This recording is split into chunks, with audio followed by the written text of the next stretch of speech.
Majel Barrett met Gene Roddenberry in 1961. He was a screenwriter for Have Gun, Will Travel. She was an actor coming off small roles on the Harry Morgan sitcom Pete and Gladys and a Fabian flick called Love in a Goldfish Bowl. The two would fall in love and begin a lifelong relationship. There was just one catch: Roddenberry was married to someone else. And, a couple of years later, as he was working on his own original series The Lieutenant, Roddenberry began a love affair with Nichelle Nichols. In a bold move, according to the biography The Impossible Has Happened, The Life and Work of Gene Roddenberry, he brought Barrett and Nichols together and confessed he was in love with both women. And, still married. It was complicated. Around that time, in 1964, Roddenberry cast Barrett as a lead in his newest endeavor, a pilot episode for a science fiction series called Star Trek. Perhaps you've heard of it. Barrett portrayed number 1, the second-in-command to Captain Pike, Jeffrey Hunter. Spock was aboard the Enterprise, but Barrett was in the Spock role. NBC grumbled about Barrett in the role, asking for a man to play the first officer.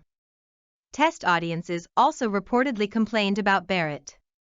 Roddenberry wanted his girlfriend, or girlfriends, on the show. After the pilot bombed, he conceded and recast the show.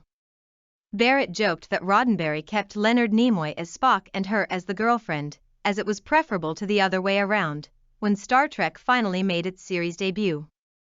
Barrett found another role aboard the Enterprise. Slipping on a blonde wig, she portrayed Nurse Chapel, as well as the voice of the Enterprise computer. Nichols, of course, was sitting at a computer as Communications Officer Uhura. Nice to know they could all get along. At last, in 1969, Roddenberry divorced his wife and remarried to Majel Barrett, who remained a constant presence at his side, not to mention at Trek conventions and in further Star Trek series. At the time, Roddenberry wanted to remain in an open relationship with both women, but Nichols, recognizing Barrett's devotion to him, ended the affair as she did not want to be the other woman to the other woman. Roddenberry continued to have liaisons with other women, telling his friends that, while in Japan, he had an encounter with a masseuse about a week after he was married. Barrett and Roddenberry had an apartment together by the opening weeks of Star Trek. He had planned to divorce Eileen after the first season of the show.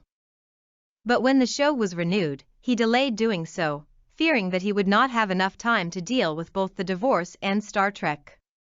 From 1975 until his death, Roddenberry maintained an extramarital relationship with his executive assistant. Before Barrett and Roddenberry ever crossed paths. In 1960, Barrett, born Majel Lee Hudak, landed one of her earliest screen roles on Leave It to Beaver. Despite playing a rather significant side character, the Ohio native appeared in just one episode.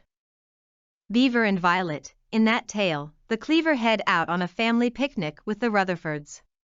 Ward works with Fred Rutherford, played by Richard Deacon of The Dick Van Dyke Show. Beaver and Wally know the Rutherford kids well, because son Lumpy Rutherford is their bully-turned-pal and Violet.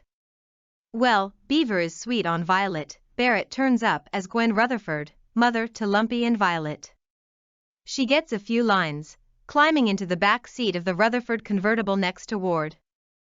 Sitting at the park bench, Deacon appears in about a couple of dozen Leave It to Beaver episodes. Violet is in a few. Lumpy is in a load of them. Yet Mrs. Rutherford has those few scenes.